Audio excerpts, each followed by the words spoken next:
My friends and I were hiking in Oregon when GPS glitched. A road appeared that wasn't on Google Maps. We followed it. At the end was a small town and empty streets, American flags, old diners. Every storefront had the same sign, "Welcome back." The street signs had our last names on them. When we tried to leave, the forest was gone. Wait, what was that sound? It was like a door slamming shut, but 1,000 times louder, echoing from everywhere at once. A metallic clang that made my teeth ache. We all jumped. The "Welcome to Edgewood" sign, the one we'd passed on the way in, was gone. In its place, a new one, freshly painted, impossibly clean. It just said, "Welcome back." Goosebumps erupted on my arms. We weren't just lost anymore. We were trapped. Every street we ran down just looped back to the same town square, with that creepy statue of a smiling child. The houses were all empty, but it felt like we were being watched from every dark window. We are not alone here, and whatever is here, it's been waiting for us. The flickering streetlights finally gave out, plunging us into absolute darkness. That's when we saw it. Not with our eyes, but in our minds. A presence, ancient and vast, seeped into our thoughts. It wasn't a monster of claws and fangs, but a creeping dread that wore our faces, whispered our deepest fears with our own voices. We scrambled back to the car, the engine screaming in protest as we tore out of the town square, but the town wouldn't let us go. The road twisted, folding back on itself. The same crumbling church steeple appeared on our left, then our right, then dead ahead. The entity wasn't just in the town, it was the town, and we were just toys in its endless, silent game. Don't forget to subscribe for the next part of our ordeal. The engine coughed, sputtered, and finally died. Silence, thick and suffocating, pressed in on us from all sides. The gas needle sat stubbornly on E. We hadn't passed a gas station since entering this place, and now, stranded on a road that seemed to loop back on itself. The truth was unavoidable. This town wasn't just old-fashioned, it was a cage. My brother, Sam, slammed his fist on the dashboard. The crack of plastic echoed in the car, a sharp counterpoint to the dead quiet outside. His face was a mask of frustration, but underneath, I saw the same fear that was crawling up my own spine. We got out of the car. The air was unnaturally still. Not a single leaf rustled, not a bird chirped. The quaint little houses with their white picket fences now looked like rows of silent, watching tombstones. Every window was a dark, vacant eye. We started walking, our footsteps sounding impossibly loud on the pavement. We had to find help, a phone, anything, but every door we tried was locked. We knocked until our knuckles were raw, shouted until our throats were hoarse. The only reply was the echoing of our own desperate sounds. It felt like we were the last two people on Earth. That's when we started seeing them. At first, it was just a flicker in the corner of my eye, a shadow moving where no shadow should be. Then, more clearly, figures standing in the darkened doorways, their forms indistinct, like heat haze rising from asphalt. They weren't people. Their shapes were too long, their limbs too thin. They never moved when we looked directly at them, but the moment we turned away, we could feel their presence shifting, drawing closer. The feeling of being watched intensified, a physical pressure against our skin. We weren't just alone.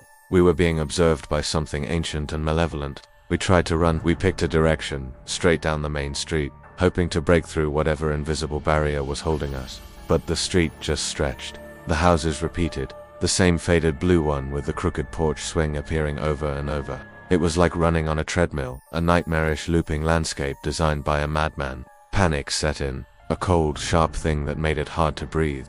We were trapped in a paradox, a geographical impossibility. As dusk began to settle, painting the sky in shades of bruised purple and orange, the town changed. The shadows deepened and seemed to crawl out from the corners, no longer content to just watch. They began to whisper. It wasn't a language I could understand, but the intent was clear.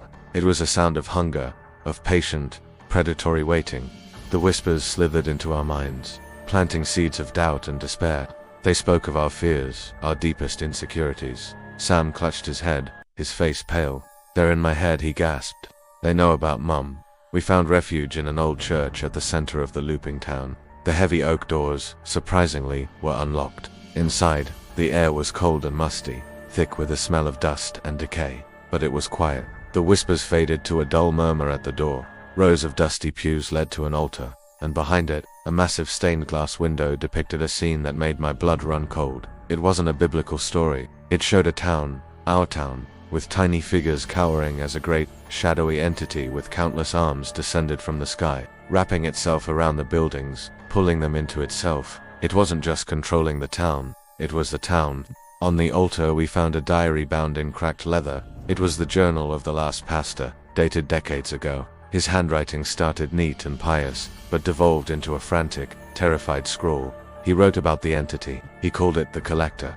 He said it fed on despair, on the feeling of being lost. It didn't just trap people, it absorbed them, making their memories and fears part of its own eternal, lonely existence. The repeating houses, the looping roads, they were the memories of others who had been trapped here before us. We weren't just in a place, we were inside a consciousness. The last entry was almost illegible. It offers a choice, he wrote. One can stay, one can go. A trade. A soul for a soul. It must be a willing sacrifice. It is the only way out. But to leave is to carry the memory of the cage forever. I will not condemn another. I will stay. He had chosen to be absorbed to save someone else. A choice. A horrifying, impossible choice. Sam and I looked at each other, the unspoken question hanging in the air between us. The whispers outside the church door grew louder, more insistent, as if they knew we had discovered their secret. We spent the night huddled in a pew. The whispers a constant, tormenting chorus. We didn't sleep. How could we? The entity was patient. It knew time was on its side. Morning came, but the sky remained a dim, perpetual twilight. The Collector was getting stronger, feeding on our growing terror. The stained glass windows seemed to glow with a faint, inner light. The shadowy arms of the entity looking more real, more menacing. We knew we couldn't stay in the church forever. The choice presented in the diary gnawed at us. A soul for a soul. The ultimate act of sacrifice or the ultimate act of betrayal. Was it even real, or just another one of the entity's twisted games? The whispers began to change, taking on familiar voices. I heard my mother's voice, calling my name, telling me Sam was weak, that I should save myself.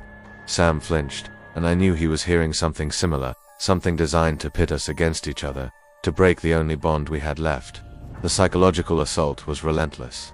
We decided we had to try to escape one more time, together. We burst out of the church doors and ran, not down the street, but between the houses, through the manicured dead gardens. We had to break the pattern. The shadow figures swarmed around us, no longer staying in the distance. Their touch was like ice, draining our warmth, our hope. We scrambled over a fence and found ourselves in a part of the town we had unseen before.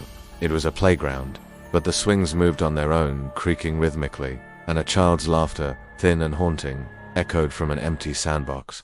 Then we saw it, at the edge of the playground, where the town should have ended. The world simply crumbled. The ground broke away into a swirling vortex of blackness, a pit of nothing, and standing at the edge, looking back at us, was a little girl in a faded dress. She looked solid, real, not a shadow. She didn't speak, but her eyes, ancient and sorrowful, conveyed the message. This was the exit, the sacrifice. Sam stopped. He looked at me, his eyes full of a terrible resolve. You have to go, he said, his voice firm. You have a life, a future.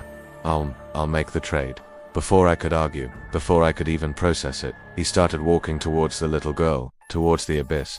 The shadow figures recoiled from him, as if respecting his decision. No, I screamed, running after him, but my legs felt like lead. The girl reached out her hand, and as Sam took it, the world around me began to dissolve. The houses, the street, the oppressive sky, it all started to peel away like old wallpaper. The last thing I saw was Sam's face, a sad smile as he and the girl were swallowed by the encroaching darkness. Then, I was standing on the side of a highway. The sun was bright, cars were speeding past, and my car was there, its engine running smoothly, the gas tank full. It was over, I was free, but as I drove away, I looked in the rearview mirror, and for a split second, I didn't see the road behind me. I saw the quiet, empty street of that forgotten town, and standing in the middle of it, a lone, shadowy figure, waving goodbye. The pastor was wrong. You don't just carry the memory of the cage carries a piece of you, too. And I knew, with a certainty that chilled me to my very soul, that a part of me would be trapped there with my brother forever. Thanks for listening. If this story stuck with you, please like and subscribe for more.